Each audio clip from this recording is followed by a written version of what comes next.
Friends, welcome back to my channel Mithi channel Radhe Radhe. তো আমি মিঠি, আজ আমি তোমাদের সাথে শেয়ার করতে চলেছি আমি যে বড় মাকে পুজো দিতে গেছিলাম কালকে, সেটার ভিডিও। তো কালকে আমি বড় মার কাছে পুজো দিতে গেছিলাম আর আজকে ভিডিওটা ছাড়ছি। তো দেখতেই পাচ্ছ, মা সকালবেলা উঠে গেছে আর সকাল সকাল মা উঠে গেছিলো আর শ্যাম্পু মা করে নিয়েছিল, আমার আগে করে নিয়েছিল।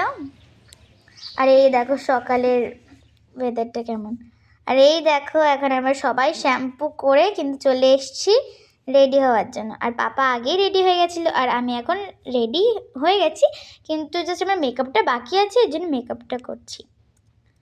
আর শীতের মধ্যে জাস্ট আমরা শ্যাম্পু করেছি, আমি জাস্ট বাপরে বাপ, আমার কন্ডিশনটা শুনলে তো তোমার জাস্ট অবস্থা খারাপ হয়ে যাবে। আমি জাস্ট থরথর করে কাঁপছিলাম, এত শীত ছিল। তাও বড়মার মন্দিরে যাচ্ছি, শ্যাম্পু করবো না, তাই শ্যাম্পুটা করতেই হলো বাধ্য হয়ে। আর এই দেখো কথা বলতে বলতে আমরা কিন্তু লংস বার অবধি চলে এলাম। এই দেখো আমরা ঘাটে চলে এসেছি। আর এই দেখো আমি আমার পাপা লাইন দিয়ে দিয়েছে। আর এটা হচ্ছে চুচুড়া বড়মা ফেরি সার্ভিসের। তো এখান থেকে আমরা বড়মার কাছে যেতেই পারবো, লেখাই আছে, তোমরা পড়ে নিতে পারো। আর এই দেখো এই যে লঞ্চটা দাঁড়িয়েছে ওখানে কিন্তু সাইরেন বাজাচ্ছিল, মানে ওই লঞ্চটা চলে যাবে এক্ষুনি, চলে গেছেও। আর এই দেখো আমরা লাইনে দাঁড়িয়ে আছি। আর এই দেখো আরেকটা লঞ্চ এসছে আর আমরা ওর মধ্যে উঠে গেছি। তো আর পাপাকে তো আমরা এখানে পাচ্ছি না, কারণ পাপা তো ওই উপরটায় থাকে, পাপা নিচে আর বসতে আসে না, পাপা উপরেই থাকে, ওখানে রোদ ছিল তো এর জন্য। আর এই দেখো স্টার্ট হয়ে গেছে আমাদের লঞ্চ এখনই।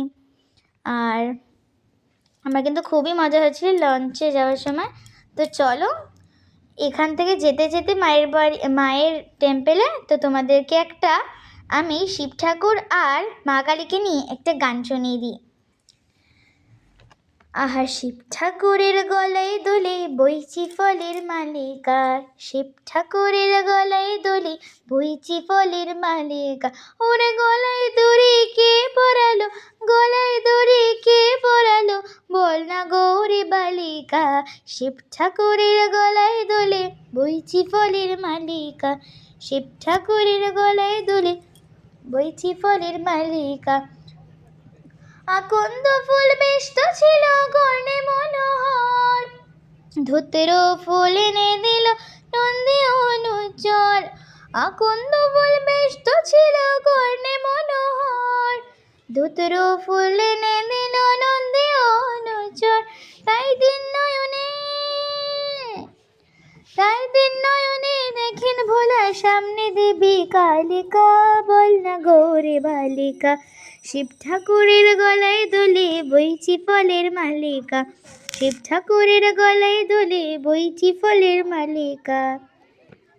দশভুজের কতই খেলা দেখেন বসে শিব, কখন তিনি মুকুট পরেন কখন কাটেন জীব, দশভুজের কতই খেলা দেখেন বসে শিব, কখন তিনি মুকুট পরেন কখন কাটেন জীব। আবার নরলোকে তিনি দেবী গোপালিকা, বল না গৌরী বালিকা, শিব ঠাকুরের গলায় দোলে বইচি ফলের মালিকা, শিব ঠাকুরের গলায় দোলে বইচি ফলের মালিকা। তো আমার এই গানটা কেমন লাগলো জানাতে ভুলো না। আরে দেখো গান গাইতে গাইতে আমরা চলেই এলাম লাইনের সামনে। তো লাইনের সামনে চলে এসছি, আমাদের লাইনও দিতে হবে কিন্তু। এই দেখো কত বড় লাইন, পুরো স্বপ্নবেথী একটা পার্ক আছে ওর সামনে একদম চলে গেছে, এত বড় লাইন দেখতেই পাচ্ছ সাইডে, ওই লাইনে আমাদের দাঁড়াতে হবে। আর একটা প্লাস পয়েন্ট হচ্ছে আমার মিমো আমাদের জন্য লাইনটায় দাঁড়িয়েছিল, আর সেই লাইনে গিয়ে আমরা ঢুকে যাব।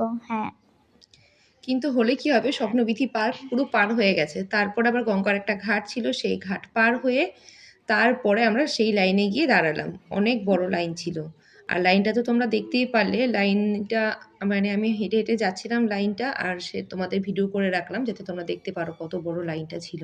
তাও সবটা আমি করিনি ভিডিও, কেননা এ তো দেখছি লাইন আর শেষ হচ্ছে না বড় মার মন্দিরে। তারপরে দেখো এখনও আমরা পৌঁছাতে পারিনি, মানে আমার বোনের বর ভাইয়া যেখানে লাইনটা রেখেছে সেখানে আমি এখনো পৌঁছতে পারিনি। আমি হেঁটেই যাচ্ছি, হেঁটে যাচ্ছি আর ভিডিওটা করছিলাম। আমি তো ভাবছিলাম যে মিঠি কি করবে, ও তো একদমই দাঁড়িয়ে থাকতে পারে না, সেটাই আমার টেনশন হচ্ছিল যে কি করবে আর আমি কি করে পুজোটা দেবো। তো যাই হোক, পাপা আর মায়ের সাথে আমি হেঁটেই যাচ্ছিলাম, যত দূরই হোক না কেন। যদি এটা কোনো ঘুরতে যাওয়ার স্পট হতো তাহলে মনে হয় পারতাম না। তো তারপরেও আমরা কিন্তু হেঁটে গেলাম, এটা ঠাকুরের জায়গা, তো এর জন্য। এই দেখো এখানে বাস মিঠি মা আমি ওইখানে যে বসবো, মানে যেই ঢুকলাম লাইনটাতে, এতক্ষণ তো হাঁটলাম লাইন দেওয়ার জন্য, বাস ঢোকার সঙ্গে সঙ্গে মিঠি শুরু হয়ে গেছে, মা আমি ওইখানে যে বসবো, ওইখানে তোমার ঘাট ছিল, বসার জায়গা ছিল, ওইখানেও বসে পড়েছে অলরেডি। আমি তো জানতাম এর দ্বারা এইটাই সম্ভব। তারপরে এই দেখো লাইনটা আস্তে আস্তে এগোচ্ছে, এখন আমরা স্বপ্নবিথি পার্কের সামনেই প্রায় চলে এসেছি, বললাম না স্বপ্নবিথি পার্ক পার হয়ে। তারপরে এই দেখো বোন চলে এসছে, বোনের বর আগে চলে এসেছিলো ভাইয়া, কিন্তু বোন একটু পরে এসেছিলো, ওর বাচ্চাকে নিয়ে আসবে তো তার জন্য একটু পরে এসেছিলো। আর আসার পরে এই দেখো আমি আমার দুষ্টুটাকে কোলে নিয়ে নিয়েছি।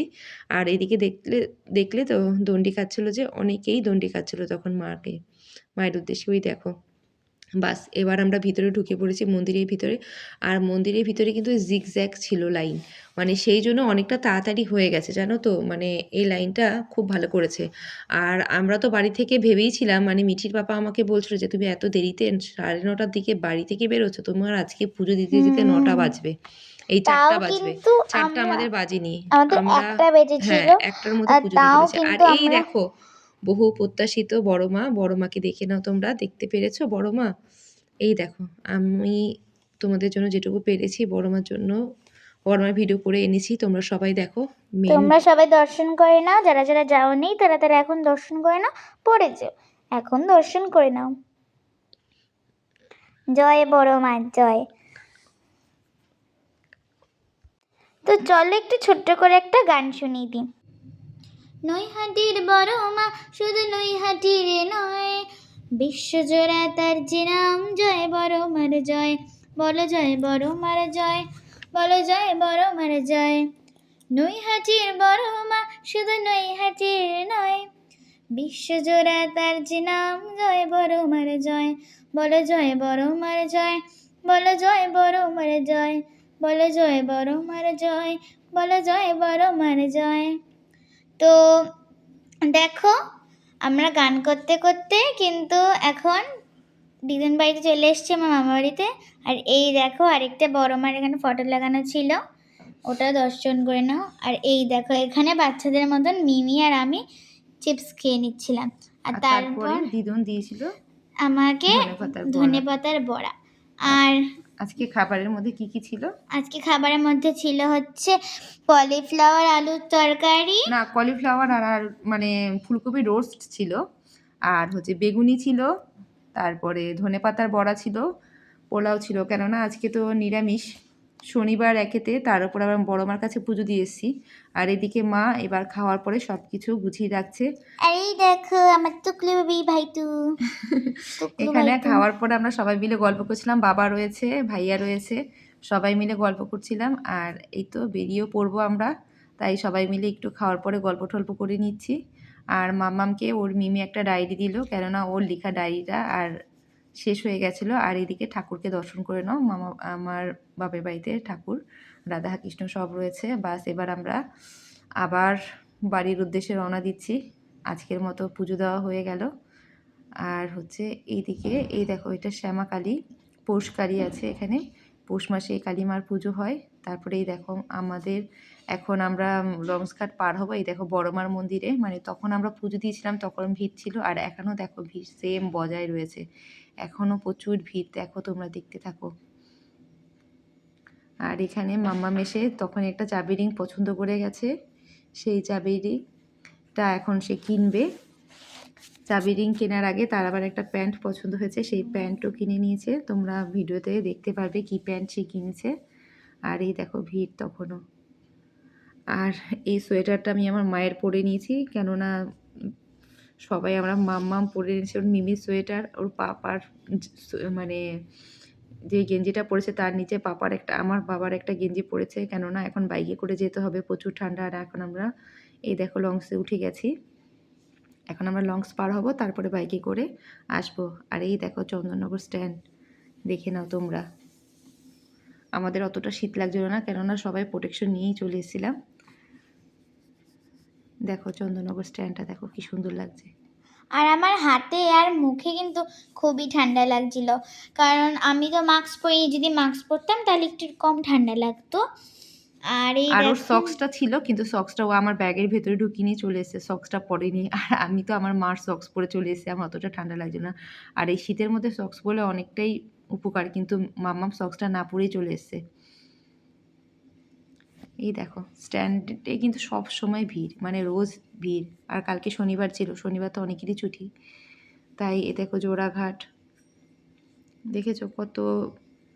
এর আগে তোমরা চন্দ্রনগর স্ট্যান্ডটা তোমাদের আমি দেখিয়েছিলাম ইসের সময়, এই 25শে ডিসেম্বর বড়দিনের যে ভিডিও, সেখানেও তোমরা দেখেছিলে। আর আজকে এই দেখো রাতের ভিউটা দেখো তোমরা, কি সুন্দর লাগছে। ঠান্ডা তুলনামূলক কমই লাগছিলো, কেননা ঠান্ডা যেন আজকে, মানে আমি তো কালকে এটা স্ট্যান্ড দিয়ে আসছিলাম, আর আজকে ঠান্ডাটা পড়েছে। আর আমার আজকে তো টুকু বেবিকে ছেড়ে এসে বাড়িতে যাচ্ছি, তখন কিন্তু খুবই আমার খারাপ লাগছিল। আর ওর আবার পড়া আছে, তার জন্য চলেই আসতে হলো, না হয় একটু দেরি করতে পারতাম। 4:30টার দিকে আমরা রওনা দিয়ে দিয়েছি। ওর আবার 6টা থেকে পড়া ছিল, তার জন্য যে এসে আবার ও পড়তে যাবে। আর আজকে আমাদের এখানের অবস্থা খুবই খারাপ, এখানে মানে দরজা খোলা যাচ্ছে না, এই অবস্থা। এত ঠান্ডা, সারাদিনে দরজা জানলা কিচ্ছু খুলিনি, বন্ধ করে রাখছি, জানো না। যেটুকু সময় যার প্রয়োজন বাইরে বেরোচ্ছে, আবার এসে দরজা লাগিয়ে দিচ্ছি। আজকে কোনো সারাদিনের জন্য খোলা হচ্ছে না এরকম। বাইরে প্রচুর প্রচুর প্রচুর ঠান্ডা আজকে, পুরো মানে কুয়াশা পড়ে আছে সারাদিন যেন এরকম। বাস এই তো বাড়ি চলে এসেছি, বাড়িতে এসে এবার মামামের ব্যাগ তো রেডি ছিল না, ব্যাগ রেডি করে দিলাম। ওই দেখো ও আর ওর পাপা চলে যাচ্ছে এখন পড়তে। আর এই দেখো আমি এবার সন্ধ্যা পুজো সব দিতে যাব। আর এই যেই ডায়েরিটা দিয়েছে ওর মিমি ওকে, ও ডায়েরিতেও নিজে অনেক গল্প লিখে, ও লিখতে ভালোবাসে, নিজের মতো করে অনেক গল্প লিখে গল্পের নাম দেয়। কোনো এক সময় তোমাদের কোনো একটা গল্প পড়িয়ে শোনাবো, ওর মুখ থেকেই পড়িয়ে শোনাবো। আর যেই চাবি রিংটা কিনেছে তোমাদের বললাম, এইটা হচ্ছে সেই চাবি রিং, গ্রিন কালারের চাবি রিং ও কিনেছে, ওর ভীষণ পছন্দ হয়েছে। আর যেই প্যান্টটা কিনেছে সেই প্যান্টটাও দেখে নাও, এই দেখো প্যান্ট, এই প্যান্টটাও তার খুব পছন্দ হয়েছে। দেখো কি করছো? আরে কিচেনটা আমার এতদিন ধরে কেনা ছিল যে আজকে কিনে নিলাম। পড়াতে মন ছিল, পড়তে গেছিলিস নাকি মন এদিকেই পড়েছিল? না, পড়ার সময় যখন গিয়েছিলাম তখন ওখানে ভাবছিলাম যে যখন বাড়ি যাব তখন কিনবো। তো গাইস, আমার এই বড়মার কাছে গিয়ে দর্শন করে পুজো দিয়ে যে ভিডিওটা আমি বানালাম, ব্লগটা বলতে পারবো না এটা কি যে, তো বড়মার কাছে তো আমি গিয়েছিলাম, তো সেটার ব্লগটা তোমাদের কেমন লাগলে জানাতে ভুলো না। আর আমার এই ছোট্ট কিচেনটা, এটা তোমাদের কেমন লাগলে জানাতে ভুলো না। আর যাদের যাদের কাছে আছে আমাকে অবভিয়াসলি কমেন্ট করে। তো ফ্রেন্ডস, আজ অবধি থাকো, টাটা।